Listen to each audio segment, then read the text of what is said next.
namni mate suni ilmaan oromoo nabaarishaa fi nabeeka ilmaan oromoo diyooti Mubarak dhagee sabiyyi taate inni yin kate inni yin kate Mubarak nabaarishaa fi nabeekaan dhageesse ilmaan oromootiif jecha kairoo keessa taa'aa jira ilmaan oromootiif jecha suudaan keessa taa'e wayyaaniin dararamee dhageesse akka namaatti akka dhiiraatti falmee falmisiisee mana barumsaa iskuulii magaalaa Gaattiraa keessatti jeequmsa kaasee natti hidhameen mana hidhaa Jimmaarraa jechuudha dhageesse dhimma wayyaanee buusuu keessaan akka qaba malee oromoorraa dhimma oromoo qabsiisuu yookiin miisisuu keessatti hadhas boris yoon qooda qabaate akka itti biyyaa ba'e qoradhuma jammaa Mubarak dhageesse Mubarak dhagee namni Naziif jedhamu ragaa qabatamaa Afrikaa qaba sitti immoo akka shakkii qabuun sitti hime garuu waan qabu si jalaa na buusis sigalee garuu hojiin biidii waan ta'eef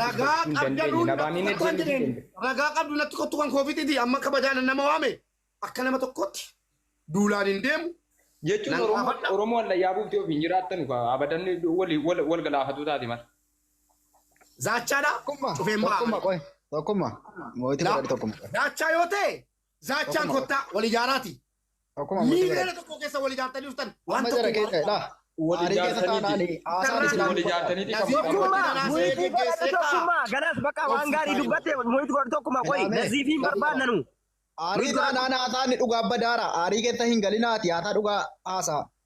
Naziifiin deebitii viidiyoo tokkummaa mootii godhatu ati brother. Hunda namaa buuseen Naziifii hojii haasaa mootii qabattan miti. Naziifii hojii haasaa ta'anii akka kabajaa waame kabajaan gaggeessa. Naziif akkam jirta? Naziif akkamaadha gannu ani isa nan barbaada.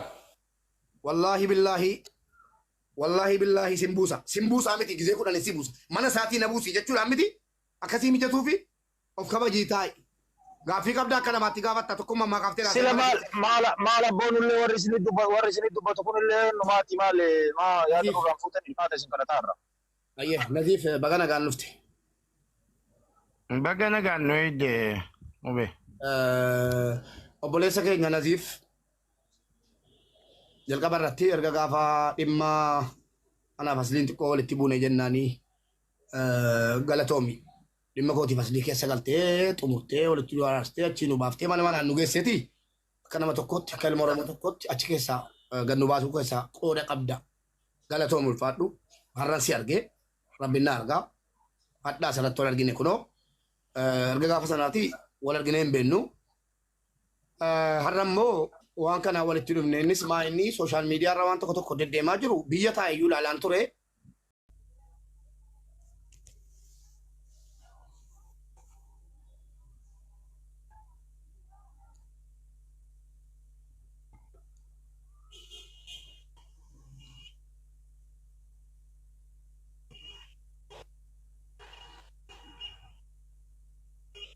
Naziif si dhaggeeffataan jira.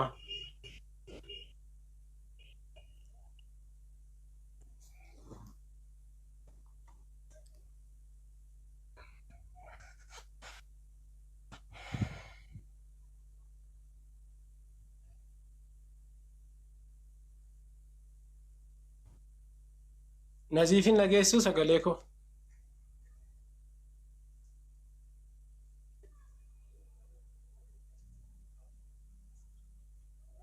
Wi-Fi kee keessa isaa gadi qabeedhiin neetworkii qabaara. Wi-Fi irra keessa isaa gadi qabu. Wi-Fi irra keessa gadi qabisiin jedhaa jira. Amma dhageessaa sagalee koo Naziif.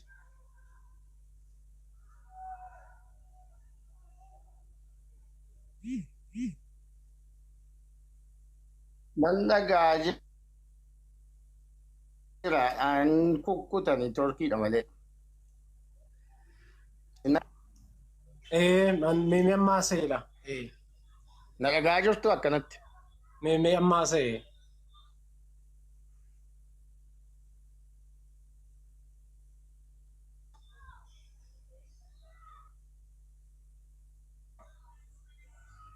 Neetworkiin kee baay'ee gadi bu'aadha.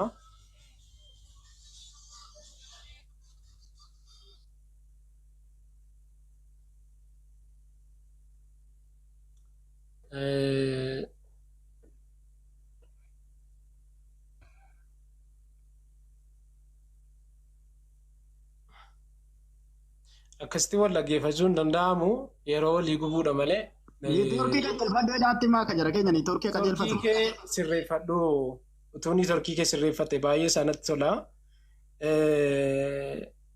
An gaafii baay'ee sirraan qabu gaafii wal gaafachuunis ani wanta qomoofedha kana si gaafa.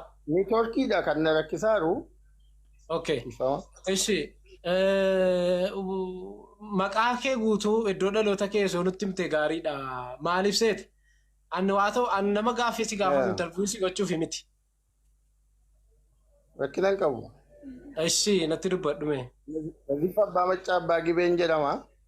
Baay'ee gaariidha. Ayyee. Godina Jimmaa Aanaa Maannaati. Baay'ee gaarii. Kan itti daladhu. Baay'ee. Baay'ee bareedaadha. Naziif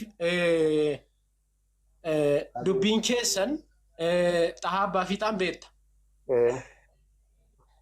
Waa'ee xahaa abbaa fiixaatiin jaarsii maanguddoon biyya sanaa koominitiin biyya sanaa si qabanii guyyaa beellamanii jiru. Yoo guyyaa beellamattanii jiraattan an dubbisa keessan galuu guyyaa sana eegganna waan ta'eef atis beekuu qabda waan ta'eef waamicha sana irratti hirmaachuudhaaf beellama qabattee jirta.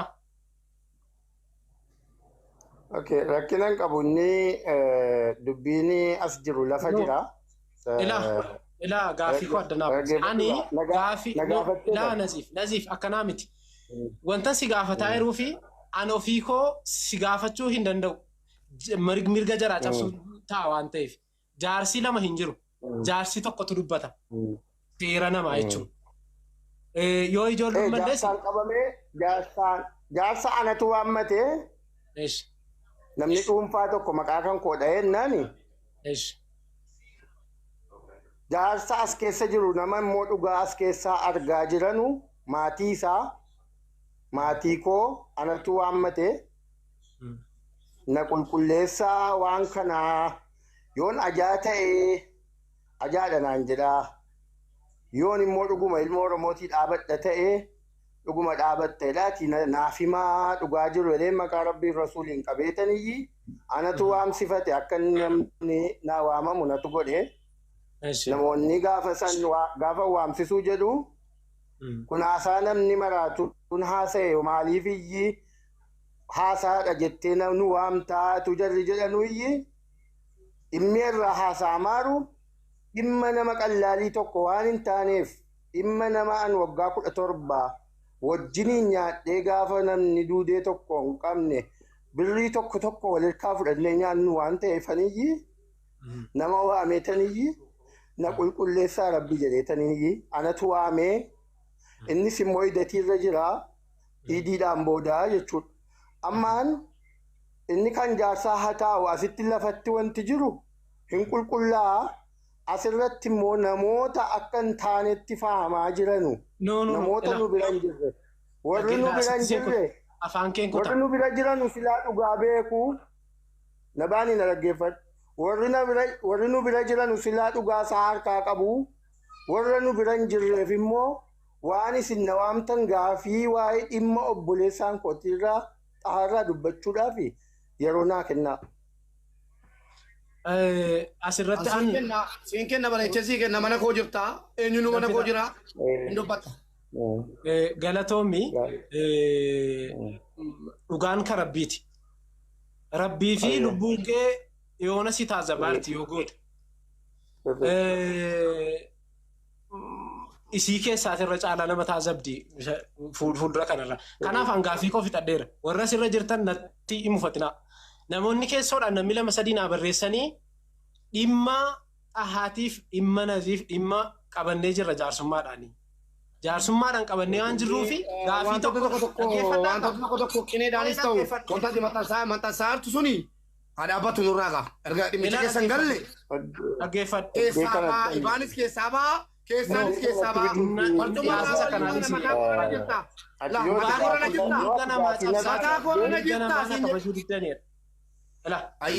Dhugaa Rabbii ijattiin sitti masa kana. Mirga namaa cabsaatii mirga koo kee kabachiifattu yaalta. Kun sirrii miti. Maxxansa keessatti maqaan Naziif jedhu yoo jiraate an lubbuun hin du'a tokko. As keessatti dhugaa mucaa kana ammoo Rabbiin habaasu jedhee sagalee ta'uu fi dubbachuun mirga kootii ammallee xahaadhaaf asiin osoo hin taane asiin gadi akkan dubbii laaffisee dubbadhu kanaa miti. Waa'ee xahaa irratti. Kana naziifis haa ta'u nama keessa jiru jala sararaa beeka. Ana akka keessan dubbii asirratti farfamee dhiifamu bira hin darbu. Ilaa maaliif qaama abbaa sanaarraa qaama miidhamirraa dhagayeera waan ta'eef amma dhumaattiin duuka deema. Kana amma dhumaatti jechuudha. Qaama lammaffaa natti himne qaama tokkoffaa evidensii tokkoffaa jechuudha. Isa kanaaf wanti anaan naquuqee na sodaachisee garaagara na dabarfadhu hin jiru. As keessatti deemee akkuma jaarsaatu dubbata. Deemee yoo harka 50 asirraa wacines jaarsatu dubbata. Jaarsaan qabamee jira naan jedhani namoonni sun. Miidiyaa irratti akkati naziifiin gaafinuu gaafatu hin barbaannu jedhan. Ilaa akkas naan jedhani. Ani immoo eega jarra kana jedhee mucaa kanarraa isa afaaniin dhagahee dubbiin kun qabameera beekaadhaaf. Naziif isa kana ta'uun hubatameera. Wanta asirratti hubachuu qabdan. Naziif nama biraa miti. Naziif abbaa machaa abbaa gibee. Isuma kana maqaan kan na bira geesse suuraan keessi suumadha. Kunoo suuraan keessi suumadha. So asirratti naziif namni biraa waan hin jirreef namoota sana atis immoo jaarsummaan qabamuu waan ragaa baateef namni sun qabnee jirra waan jedheef isaan sana eeggachuu fi waa'ee xaarraa qofa dubbachuudha. Kan beeknu kan asirratti murtii sitti kennuu hin dandeenyu si dubbachuu hin dandeenyu namoota sana dhaggeeffanna. Garuu xahaadhaaf ammallee sagalee taana jechuudha. Dhugaa isaa rabbi hin balleessi. Dhiifama wajjin haasa'uu hin dandeessaa ana baani. Amma fixadheera nu. Galatoomilaa fixattee deemuun hin jiru. Anis waan dhugaa tokko dhaabadhee sitti hima. Xahaadhaa sagalee ta'uu kunoo kaayiroo keessan jira. Dhageessanii nama xahaadhaa sagalee ta'ee qabame jira faa jedhame yeroo haasa'amu awwaan dhossu kunoo sagaleen ta'an xahaadhaa lubbuu koon kennan afaan tun taanee qabatamaan kunoo lubbuu koon kenna xahaadhaa. Yaa abbaan xahaa qabsiifte yoo nama keenya ta'e kunoo mubaarak musammaatti namni wallaalee jiru kottuu na fuudhi ilmoo kooti wajjin fiidaa isaa taala. Dhageessanii kanaaf yeroo waa dubbannu waa Afrikaa qabaannee ta'uu qaba malee fakkeenyaaf ati nama miidiyaati yoo waan tokko waan barreessitu sana tokko jedhe. Qineen miidiyaa irratti hin barbaachisu. Kallattumaan yoo qabatamaan akkuma tokkummaa kana allaqqaawum tokkummaa amman dubbadhu waa'ee tokkummaa koo xumuree ka'een dubbadha. Akkuma tokkummaa kana wayyee raayisoo tiinaan jedhe malee daariin deemin. Yeroo tokko dubbadee deemu miidiyaa irratti maa hin maxxansuun barbaachisere. Allaqe. Yeroo tokko dubbadee deemu. Dubbadhu Keessi deebisu. Nabaani yeroo tokko dubbadhan na dhaggeeffadhu yeroo tokko. Yeroo jira dubbatee deemu. Ayyee raayisoo. Waan kana jaarsummaadhaan qabnee guyyaa 8 Raamadaana taraawii salaatuu dhiibnee guyyaa 8 humnatti dhabnee sa'aatii namni ajirii argatutti itti dadhabnee wanta kana jaarsummaan nurka jira. TikTokiidhaa fi Facebook irra fiduu maaltu barbaachise? Moo haqa dhugaa haqa xahaa barbaaddaniiti moo isin ajandaa barbaaddaniiti? Dhugaa dubbachuu yoo ta'e atiif nabaaniin isin lamman wanta kana kan dubbataa jiru isin lamman nabaaniin akka gaafataatti ta'e akka marmaarii poolisiitti kan inni gaafii gaafataa jiru. Dhugaa xahaa barbaaddanii moo isin dura jaarsarraa dawwaltanii nurraa adda baafachuun isinirraa hin eegamu jaarsoliirraa dawwaltanii. Wanta kana dadhabdaniittu miidiyaatti gada ba'u wala balleessinu wala fokkisiifnu yoo dhugaan naziif kun nama balleesse ta'e yoo ta'anii dhugaa dhabeeraa ta'e dhugaa ta'a akkasitti barbaadnu Facebook irratti barbaadamu TikTok irratti barbaadamu jettanii wanta kana nu gaafattaniittu nuti kan jeeraa madaanaatiin dhugaa quraana qabee kakatee taa'ee wanta kana dhugaa kana barbaadaa jiru nutu jira. Wanta kana jaarsummaa kana abbaan Booris keessa jiranii akka guutuu Oromiyaatti dabarsinee jaarsummaa kana shawwaaliin booda taa'uudhaaf hidhii shawwaal boodatti qaxarannee taa'aa jirra. Akkamitti asirratti fiddanii tapha ijoollee gootanii waa'ee ta'aas ta'e waa'ee naziifis ta'e waa'een ta'aaf waa'een naziif biyya kana keessatti jiru lammanuuf nama obboleewwan keenya wajjin nyaannee duwneerraa aniif ta'anis aniif naziifis nu lammaniif obboleessa warra kun lamman. Obboleessa waggaa 17 wajjin jiraatee jiru kun lamman nama waggaa 17 wajjin nyaatee wajjin nugeedha. Jara kana gidduu wanti jiru hamma beeksisabii dirasiitti malee ammaas TikTok irraa yookiin akka loliisaa ijoolleen TikTokii banatanii dheengadda wal baranii wal lolamee galamuu miti. Wanti kun dubbii guddaadhaa fi rakkoo guddaa irratti fida. Asuma irratti nu gabaabsaati. Dubbii kana lafarratti gaafa fixnee kaani gaafa dadhabne isiniif dabarsina. Raayisoo dhaa dubbadheen kaan. Raayisoo waan tokko jalaa dhageessa. Tooma an tokko faa jaarsummaan qabamuu isaa hin beeku tokko jedhe. Nuuf kolcha. Jaarsummaan akkasii qabanii dhanu hin beeku. Lammaffaa immoo biyya biraatiin dhufee bakka biraan ture hin beekta. Dhufee as ga'ee hin jenne halkanii guyyaa wanni na bira gagga'u tokko tokko jira. Maxxansi tokko tokko anarratti taag godhamee feesbuukiidhaanis taag anarratti godhamee jira. Namichi Kaalid Muhammad jedhamu kuni yoo taale Kaalid. Eengadda suuraa koo fayyadamee kan nasiif hin fayyadamne jalqaba. Kan koo fayyadamee gad deebisee maal jedhe? Mubaarik Musammaatiif mucaan Naziif jedhamu Kairoo keessa taa'anii ijoollee Oromoo bichisiisaa jiru jennaan wallollee haga haadhatti wal arrabsinee ijoollee dhufanii walitti du'an arsanii jennaan kaleessa suuraa kee gad deebisii Maastar Sharafuddin suuraa kee gad deebisiiti dhiifama gaafadhu Mubaarikitti hin balleesse jennaan namoonni 800 bakka jiranutti dhiifama na gaafatee inni fi abdiin dhiifama na gaafatanii dhume. Erga dhumeen booda waa'ee Mubaarik Kaalid nama qubee barreessuu hin dandeenye isatti waa'ee ajandaa kana beeke qubee tokko memee qubee maqaa isaa barreessu tokko jira. Raisoo nan fixadha raisoo nan fixadha warras keessaa kennu rais hiriyaadhaan anisati Naziifiinis xahaadhaanis tokkoffaa ati raisii bakka nama tokko buutee Mubaarakiif xahaan akkam yookiin immoo dhimma jaarsummaa sana keessa maqaan Mubaarik kaafameera ka jedhu dubbachuus hin dandeessaa tokko jedhi. Ana yoo qabatan malee jaraan ta'u gatii ta'ee biyyi as keessa ta'anii bakka biraan seen diqqoo as keessa ta'anii Dubaayitti achi maqaa koo kennanii na rukuchiisuu barbaadan haqa